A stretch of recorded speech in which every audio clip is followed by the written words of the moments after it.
Se lancer dans la peinture ou le dessin, par où commencer?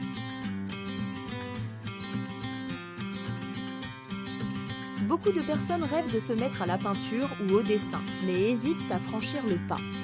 Peur de ne pas être à la hauteur, de ne pas savoir par où commencer ou de ne pas avoir le bon matériel.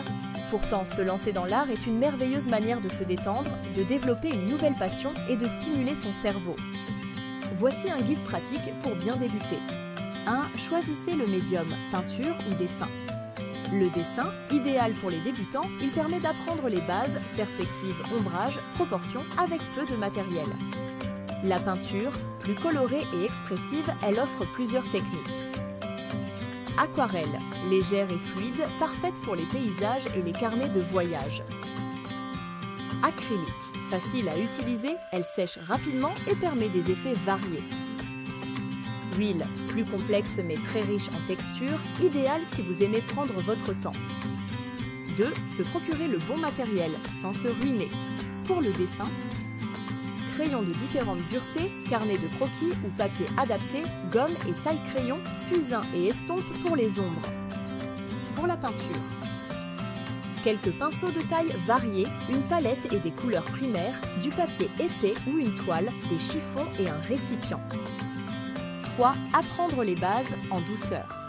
Étape 1. Forme et proportion. Essayez de reproduire des objets simples du quotidien.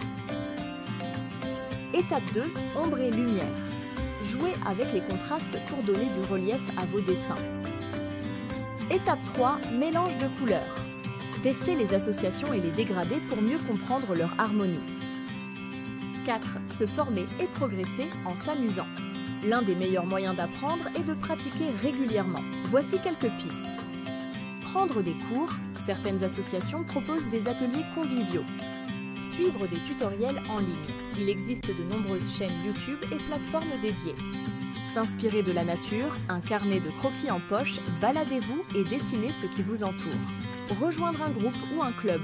Partager sa passion avec d'autres permet de progresser et de rester motivé. 5. Cultivez le plaisir de créer et lâcher prise. Laissez-vous aller, expérimentez, osez les couleurs et les formes. L'important est de prendre du plaisir et d'exprimer votre personnalité. Ne comparez pas vos œuvres à celles des autres, mais plutôt à votre propre progression. 6. Bénéficiez des bienfaits de cette activité et profitez-en. Le dessin et la peinture stimulent le cerveau, diminuent le stress, favorisent les échanges sociaux et améliorent la confiance en soi. À vos crayons! Plus d'astuces et d'articles sur notre site internet filien.com/blog.